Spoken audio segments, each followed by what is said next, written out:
በተፈጥሮ ጸጉራችሁ ማለትም ሳትተኮሱ አሊያም ባህላዊ የጸጉር ሹሩባ ተሰርታችሁ ወይም ሻሽ አስራችሁ ሊሆን ይችላል። አያምርባችሁም ተብላችሁ ታውቃላችሁ? እና ምን አደረጋችሁ? ዊግ አጠለቃችሁ? እስኪ ሌላ ጊዜ እንዲህ ለማለት ሞክሩ። አንዳንድ ሰዎች ያለፈበት ወይም አያምርም የሚሉት ለዘመናት ሲወርድ ሲዋረድ የመጣ ባህልና ማንነታችን ነው በሏቸው።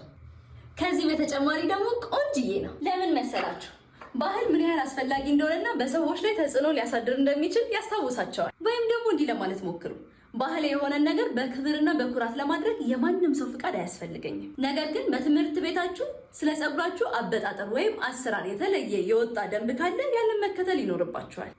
ልብ በሉ፣ ባህላችን በማንነታችን እንድንኮራ በእጅጉ አስፈላጊ ነው። ማወቅ ያለብን ነገር አንደኛ፣ በዚች ዓለም ጸጉራችን እንዴት እንደምንሰራው ወይም እንደምናበጥር የምንወስን ነፃ ሰዎች ነን።